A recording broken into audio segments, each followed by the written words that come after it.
Kevin Arnovitz does a great job covering the NBA for ESPN. Great follow on Twitter, and really wrote a very interesting piece on the Philadelphia 76ers. He's kind enough to join me on a Friday on the Boardwalk Honda Hotline. Kevin, good to talk to you again, my friend. How you been? I've been good. How are you? I'm doing really well, and kudos on the piece with the Sixers. Instead of just regular X's and O's, you went a little further to talk about the culture and the bonding experience of this team and how kind of Brett Brown kind of set the stage for that. And it was interesting to learn how, first of all, it was interesting to learn about some of the players' personalities and how they do these demonstrations and displays. And I kind of chuckled a little bit when I heard about, I guess it was Covington with the snake, and B doesn't like snakes. That's right. Covington, each of the players at some point or another will be called upon to give basically a lecture with PowerPoints and videos and a talk. Robert Covington is a fan of reptiles. He owns 2 bearded dragons and a 4-foot python called Max. And he gave a full presentation on reptiles, and at the end reached into his backpack, and I didn't know you could even keep a snake in a backpack. And showed it and offered to allow any of his teammates and the staff of the Sixers to pet it. Joel Embiid did not take kindly to that. He ran into the kitchen at the facility and ducked down. Yeah, it's all fun and games. But you know what? But to your article and to your point, though, it also shows that, you know, you've got a team in there that now they've bought in, but it's another way of just bonding because players are learning a little more about themselves. And then typically what happens, you can trust each other more on the floor, and it's kind of been a win-win.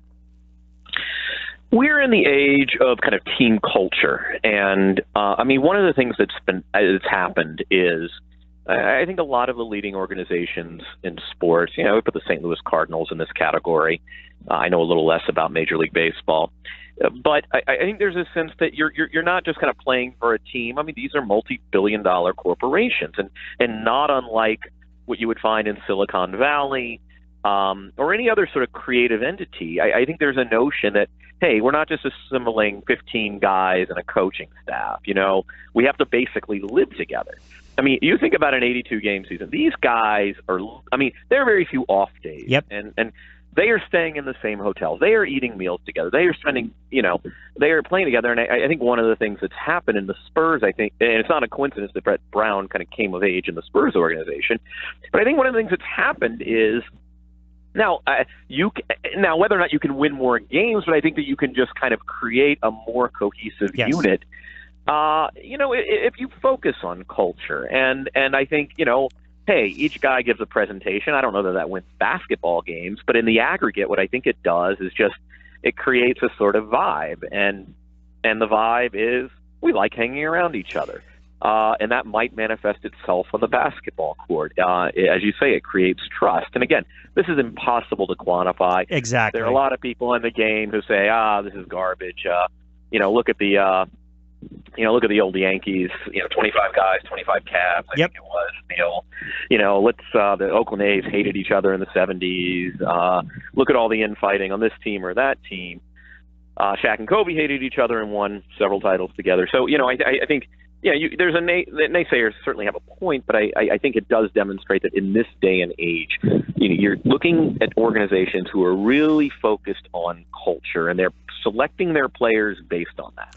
And you actually just nailed it, because when people hear the word culture right away, they'll revert back and say, well, wait a second, the culture was tanking. No, that was just part of what they did. And I didn't like it, and I know that's how the NBA is now, but we're talking present. Forget about a couple years ago with the bad basketball and Hinkie. That dog's not going to hunt anymore. That's past. So right now, winning, like, to me, the way I interpret it is, instead of saying the tanking culture, I interpret it as the culture of winning right now due to the fact that you struggled. And listen, they played bad basketball that I don't agree with, that helped them get to this point.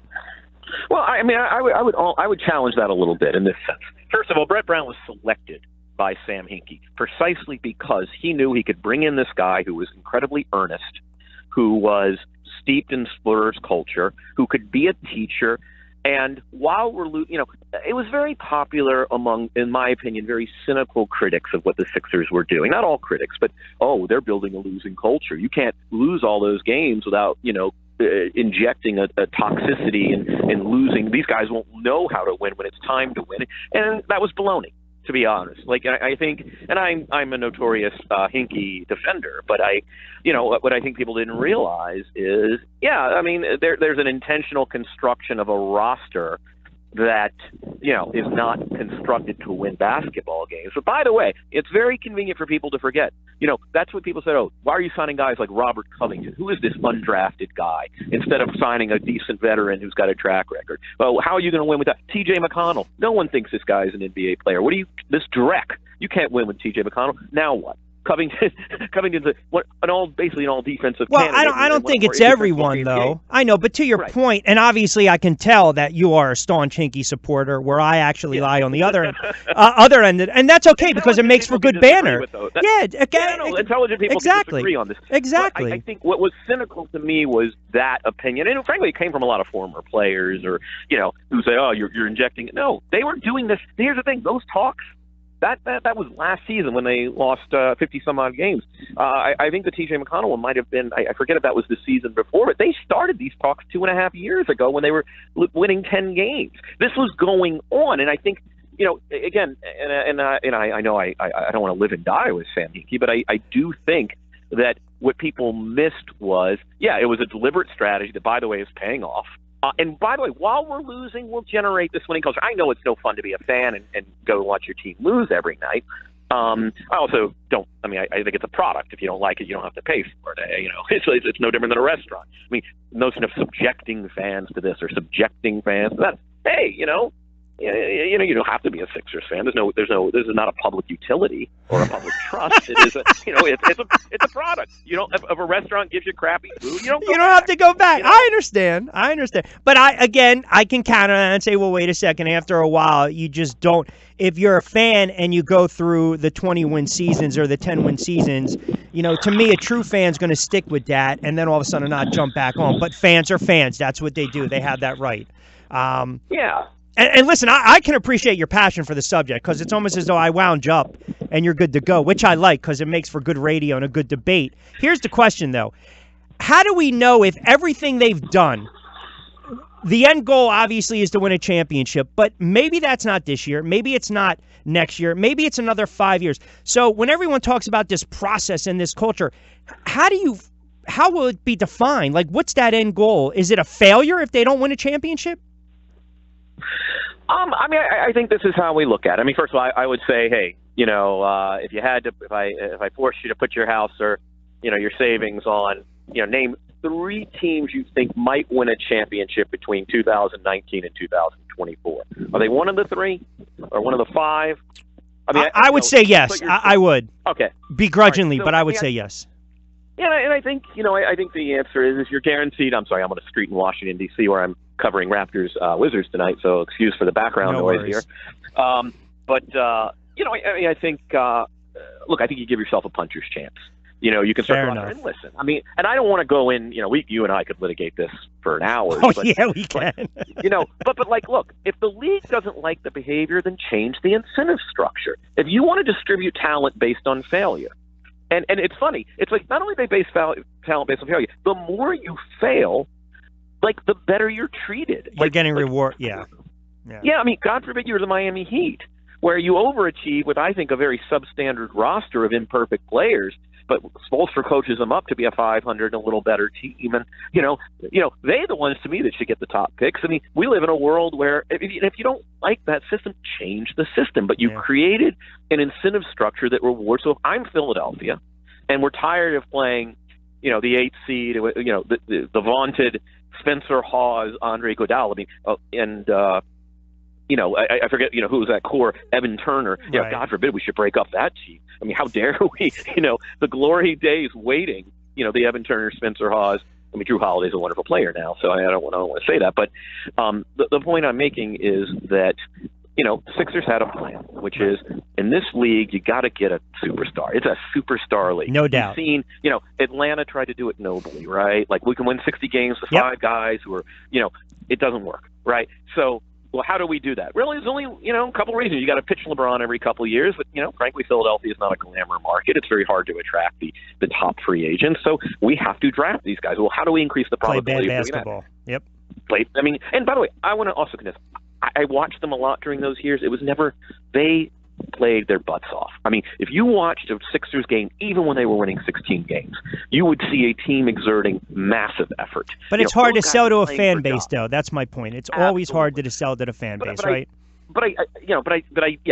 These were men who were competing very hard, though, and I think there's, and we can cite some teams where you watch them and it's rigor mortis. And we're seeing it right now in the playoffs. Yeah, you're right. Anyway. What's your thoughts on the rest of the Eastern Conference? With you mentioned Washington and Toronto, and then you got Cleveland and Indiana, which I think is going to be a long series. Boston looking good right now, 2 games in their series respectively as well. But how do you kind of handicap the rest of the Eastern Conference? Long term or short term? Let's go short term right now this year.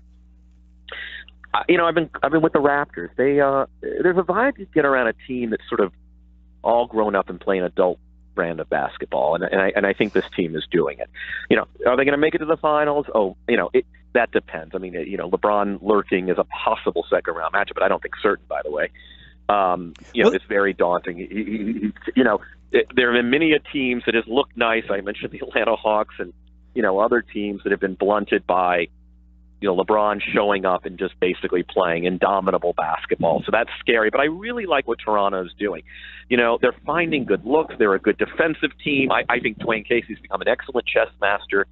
DeRozan's grown his game. I was never a DeRozan guy. I'm not a mid-range 2, mediocre defensive guard kind of guy. Right. He's really improved. He has this year. And I think that's important, to charge the 2018 Raptors with the crimes of the 2015 Raptors. I don't think it's fair. I think teams are different organisms, and they've really grown together, and they've really got these nice supporting, they've almost become Spurs-like, and hey, let's turn a second round or a late first pick or a guy who's undrafted into a real contributor. I'm curious, if this is another team with another uniform that won 59 games, would we be looking at them differently? Because it seems as though people are just not sold on this team. Right. I mean, I think this narratives get set in the NBA. Like, hey, they just don't have the it factor to win in a big series. They lost some game ones, and that was the narrative, and they're so tired of it. I mean, poor Toronto. They were happy to get that monkey off their back. But I do think there's something in that. Small guards often have trouble in playoffs, and I think that when you talk to people around the league, and that was always a knock on Lowry, but I mean, he's so tough and such a good defender and such a wily, smart player. But I like them a lot, and that might be more of a statement on the East this year. Okay. LeBron, the Cleveland looks very vulnerable. Boston's all banged up. Philly's very young. Can they win a conference without the necessary baptism of fire? You're throwing out all the radio cliches. Oh, I know. When in Rome. Yeah, too young, not the it factor, live to fight another day. Who do you like coming out of the East? Toronto. You do? I'm comfortable. I'm comfortable with it. I just there's something about Cleveland that just doesn't pass the smell test. Smell right. Yeah, it doesn't smell right. I really thought Hill and Hood would stabilize the defense. Here's the backcourt of one of the best defenses in the league in Utah in previous years, and it just hasn't worked. I don't know if it's rim protection. Now Love's banged up. Look, LeBron is capable of doing some amazing things, and we saw him do with the Donyell Marshall All-Stars 10 years ago, get to the finals. But I just like Toronto, and famous last words. I liked Atlanta 3 years ago, and look at that prediction did. So I wouldn't trust me as a handicapper. I don't know how we follow up as we close out with the Donyell Marshall reference. Who do you like come out of the Western Conference? Still Golden State once they get Curry back, or can Houston actually?